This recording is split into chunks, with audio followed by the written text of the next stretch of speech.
ಕರ್ನಾಟಕ ಕಾರ್ಯನಿರತ ಪತ್ರಕರ್ತರ ಸಂಘವು ಬೀದರ್ ಜಿಲ್ಲಾ ಘಟಕವನ್ನು ಉದ್ಘಾಟನೆ ಮಾಡಿತು. ಈ ಕಾರ್ಯಕ್ರಮದ ಉದ್ಘಾಟನೆ ಮಾಡಿ ಮಾತನಾಡಿದಂಥ ಬಸವರಾಜ ಜಾಬಶೆಟ್ಟಿರವರು ಪತ್ರಿಕಾ ರಂಗಕ್ಕಿಂತ ಈಗ ಸಾಮಾಜಿಕ ಜಾಲತಾಣ ಹೆಚ್ಚಾಗಿದೆ.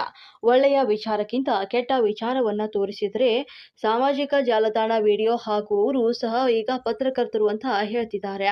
ಅಂಥವರ ವಿರುದ್ಧ ಕ್ರಮ ಕೈಗೊಳ್ಳಬೇಕು. ನೈಜ ಪತ್ರಕರ್ತರಿಗೆ ಆಗ ಸಮಾಜದಲ್ಲಿ ಒಳ್ಳೆಯ ಗೌರವ ಸಿಗುತ್ತದೆ ಅಂತ ಹೇಳಿದರು. ನಂತರ ಮಾತನಾಡಿದ ಹಿರಿಯ ಪತ್ರಕರ್ತ ಸದಾನಂದ ಜ್ಯೋತಿರವರು ಮಾತನಾಡಿ, ಪತ್ರಕರ್ತರ ದಿನನಿತ್ಯ ಯಾವ ರೀತಿ ವರದಿ ಮಾಡಬೇಕು ಮತ್ತು ದಿನನಿತ್ಯ ಪತ್ರಿಕೆಯನ್ನು ಓದುವುದು ಅಭ್ಯಾಸವನ್ನ ಮಾಡಿಕೊಳ್ಳಬೇಕು. ಇದರಿಂದಾಗಿ ಪತ್ರಿಕೆಗಳಲ್ಲಿ ವರದಿಯನ್ನ ಯಾವ ರೀತಿ ಮಾಡಬೇಕು, ಯಾವ ರೀತಿ ಬರೆಯಬೇಕು ಎಂಬುದು ಸ್ಪಷ್ಟವಾಗಿ ತಿಳಿಯುತ್ತದೆ ಅಂತ ಹೇಳಿದರು. ಜಿಲ್ಲೆಯಲ್ಲಿ ಸಂಘ ಕಟ್ಟುವುದು ಮುಖ್ಯವಲ್ಲ ಹಾಗೂ ಗುರುತಿನ ಚೀಟಿ ಪಡೆಯುವುದು ಸಹ ಮುಖ್ಯವಲ್ಲ. ಪತ್ರಿಕೋದ್ಯಮದಲ್ಲಿ ಕೆಲಸ ಮಾಡುವುದು ತುಂಬಾ ಅಪಾಯಕಾರಿಯಾಗಿದ್ದು, ಪ್ರತಿಯೊಂದು ವಿಷಯವನ್ನ ಕೂಲಂಕುಷವಾಗಿ ಪರಿಶೀಲನೆ ಮಾಡಿ ವರದಿಯನ್ನ ಮಾಡಬೇಕಾಗುತ್ತದೆ.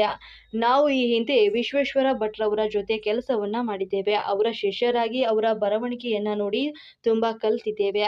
ತಾವು ಸಹ ಸಂಘಟನೆ ಜೊತೆಯಲ್ಲಿ ಪತ್ರಿಕೆಯನ್ನ ಒಳ್ಳೆಯ ರೀತಿಯಲ್ಲಿ ನಡೆಸಿಕೊಂಡು ಹೋಗಬೇಕು ಅಂತ ಪತ್ರಕರ್ತರಿಗೆ ಕಿವಿ ಮಾತನ್ನ ಹೇಳಿದ್ರು.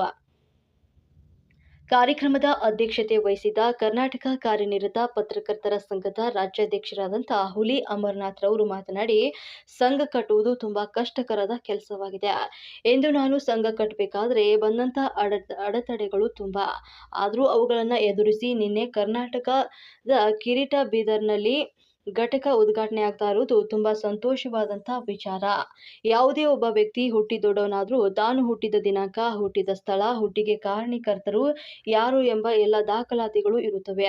ಅದೇ ರೀತಿ ನಮ್ಮ ಸಂಘದ ಮೇಲೆ ಆಪಾದನೆ ಮಾಡುವಂತಹ ಬೇರೆ ಸಂಘದವರು ಸಹ ತನ್ನ ಸಂಘ ಹುಟ್ಟಿದ ದಿನಾಂಕ, ಹುಟ್ಟಿದ ವರ್ಷ, ಹುಟ್ಟಿದ ಸಂದರ್ಭದಲ್ಲಿ ನೀಡಿದಂಥ ನೋಂದಣಿ ಪತ್ರ, ಹುಟ್ಟಿಸಿದವರು ಯಾರು ಎಂಬ ದಾಖಲಾತಿಗಳನ್ನ ಪ್ರದರ್ಶಿಸಬೇಕು. ಅದನ್ನ ಬಿಟ್ಟು ಎಲ್ಲಾ ದಾಖಲಾತಿಗಳು ಇರುವಂತಹ ನಮ್ಮ ಸಂಘದ ಮೇಲೆ ಊಹಾಪೋಹಗಳನ್ನ ಹೇಳುವುದನ್ನ ಬಿಡಬೇಕು ಅಂತ ಹೇಳಿದ್ರು.